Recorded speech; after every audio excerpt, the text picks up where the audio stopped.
Hello everyone, this is Patrick Indego, and today I want to talk to you a little bit about cell phones. Um, there's actually quite a bit I want to talk about, so I wrote it down and I put it on my phone. So I'll just read it to you. It'd be way too hard to memorize. So I hope you guys don't mind that. Sorry for the inconvenience. Um, and there are some links in the description section under this video, so check those out. They will help you too.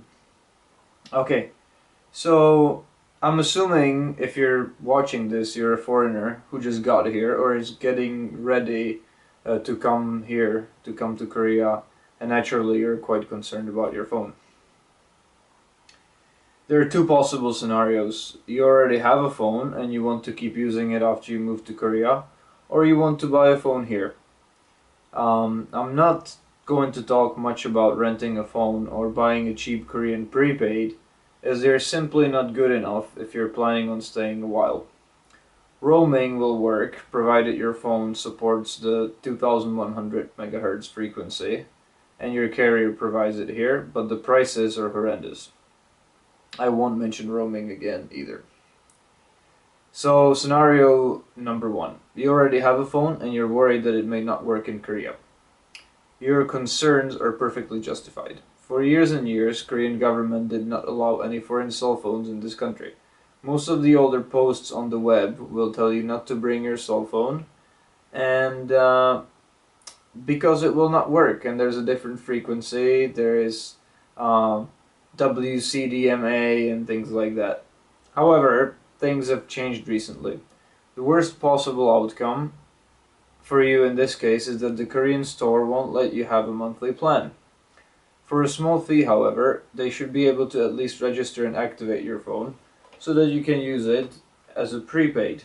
I think the initial cost is something around 60,000 won, and then it's around 20,000 won a month. I believe that's what they told me.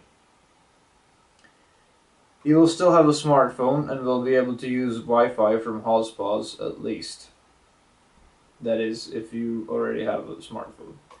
If it's an SK Telecom branch, I would also ask them to activate T-World Wi-Fi on buses and other hotspots for you. They may say no, but hey, it's probably worth a shot. This is still a lot better for you than going through the pains of buying another phone and then carrying two, one for your phone and one for your internet. The prepaid phone, if you wanted to get the whole deal with the phone they offer, would still, it's not too bad. It would only run up to maybe 100,000 won, which is $100. So it's not too bad, and that would include your top up for about 2 months. So here's some essential info about Korean network. Koreans don't use GSM, so they don't use SIM cards. And that sucks, obviously, but that won't stop you from getting your phone to work here. Of course, you will need a newer phone.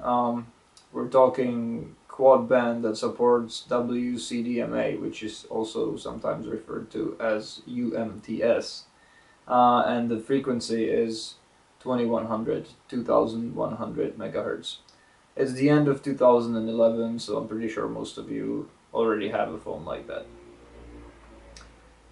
If you're in doubt, double check your documentation or the website that offers your type of phone. What I did in the summer, I was in the US and I bought my phone, Google Nexus 1, you can see.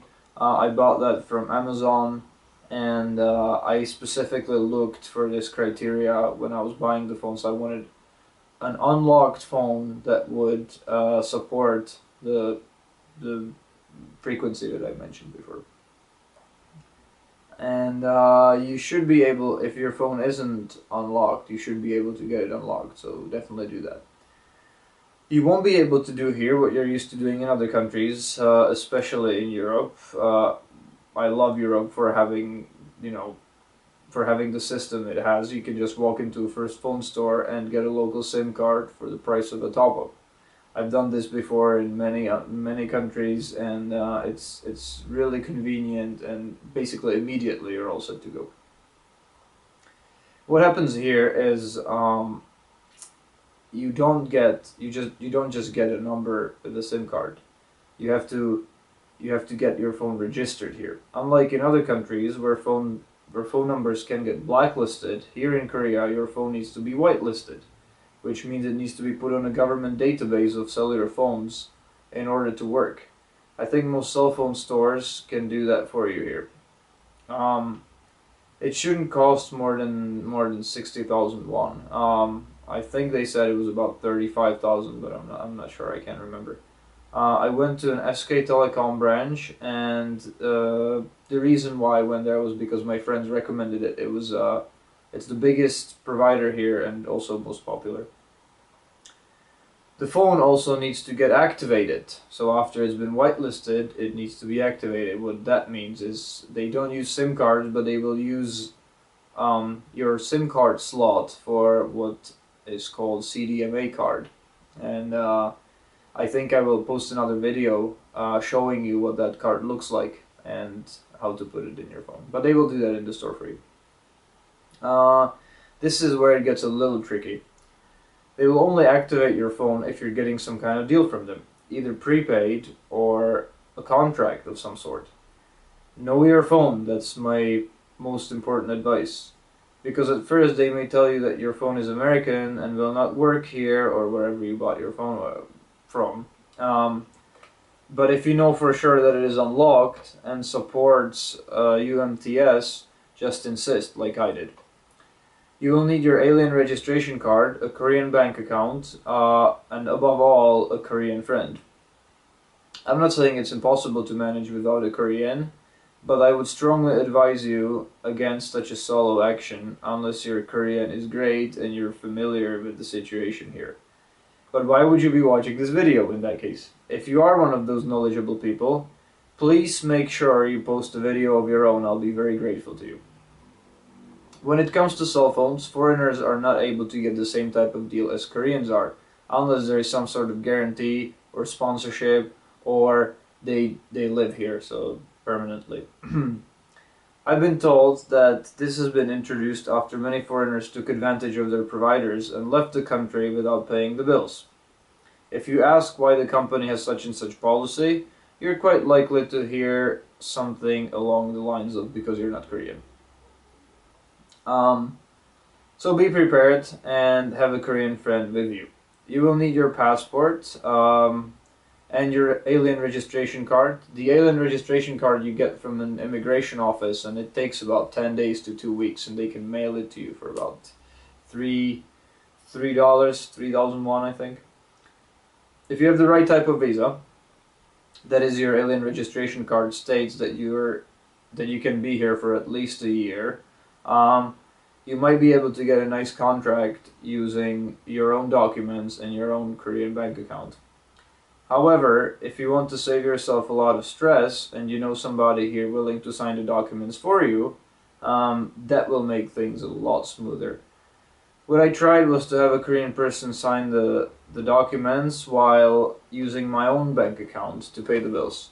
But in the store I went to, they were reluctant to do it that way. But I still feel that was an option if we pressed them a little bit harder.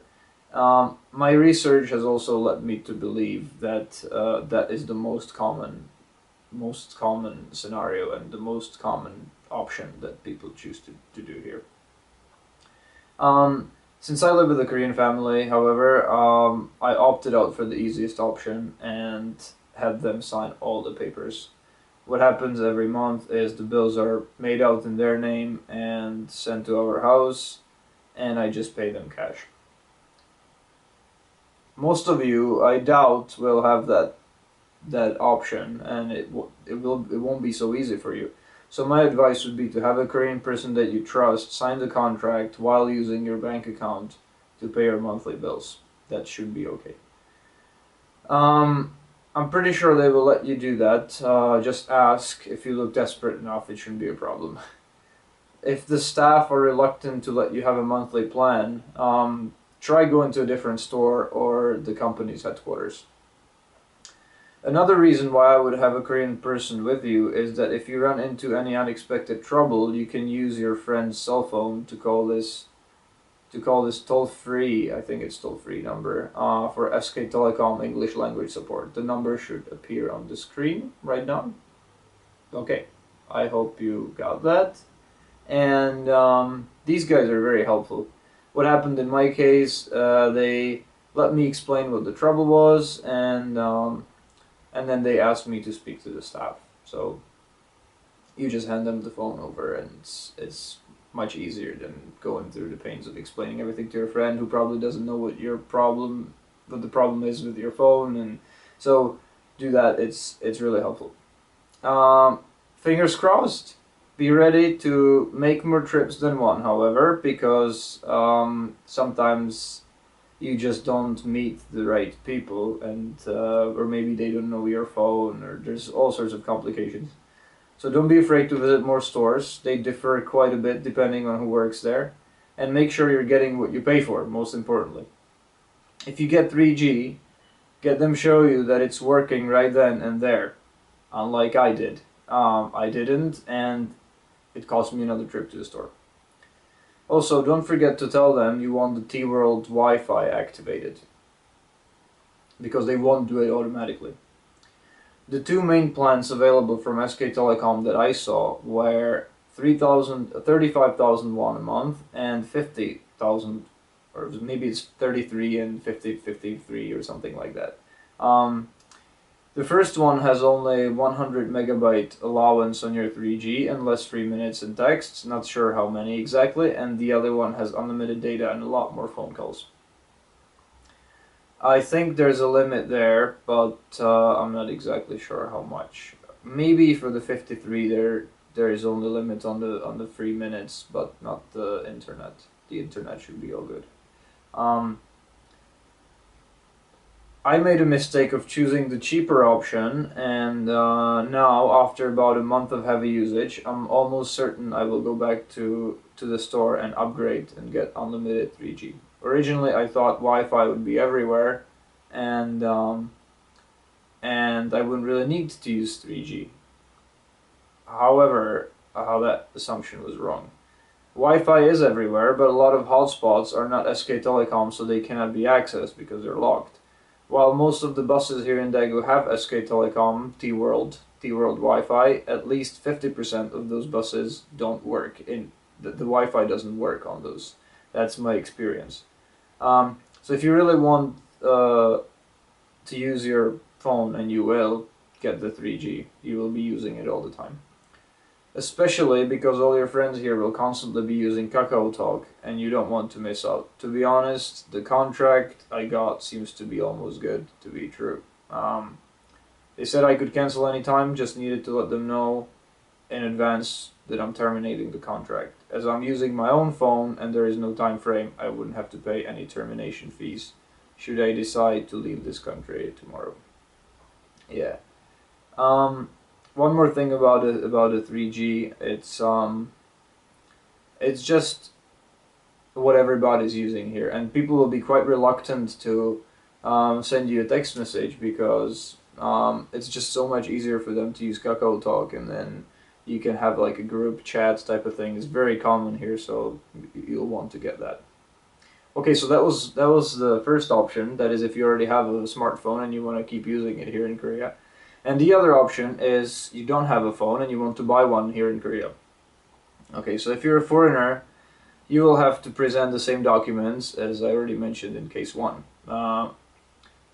It may be even harder for you because they will ask you to prove that you're staying here for at least 2 years. I think that's the limit for buying a smartphone.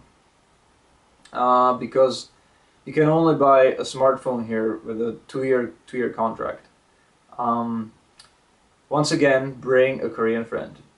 I haven't had any personal experience with buying a phone here, so I will keep this part short. There are obvious advantages to buying your phone here. You know it works, and it probably also has DMB, mobile television, which is really popular here in Korea. You could watch your favorite Korean TV shows on the train, bus, or wherever it is. and it might be that feature might be quite handy to you if you're a foreign person learning Korean, like I am. I wish I had it, because I think I would definitely. I spend a lot of time on buses, and it'd be quite helpful to be able to watch TV. Anyway, if you have internet connection, you could probably download your TV shows and watch them later. Or I don't know how it works. I haven't really been using that too much. I haven't figured that out. Korean websites are a little bit too complicated for me. Yeah. Also, if you buy a phone here, you'll be able to get a variety of really cool Korean phones. Maybe even get 4G. I heard LG Optimus LTE was released recently, as well as HTC Raider 4G, and I'm sure other smartphones will be available or already are available.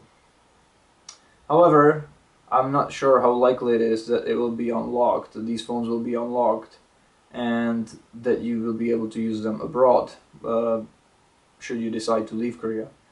I would certainly check that. I would also check with the manufacturer, and double check that, because I've been told that it's quite complicated to use Korean phones abroad. Maybe that's changed with the smartphones that have been released recently. I'm not quite sure, but it can be extremely frustrating getting to that type of information here. So if you want to use that Korean phone only for the duration of your contract, if that's 2 years or whatever it may be, you should be all good. However, if you want to cancel, I heard the termination fees are very high, and somebody told me that you also have to return the phone after your contract expires, which I guess with the situation here makes sense, but I'm not sure if that's true or not. So if you know, please make a comment. I guess this is pretty much it. Sorry again that I was reading this. Check out the links in the description, and I hope you guys enjoyed this video. If you have any questions or tips, please let us know. I wish you all a great day.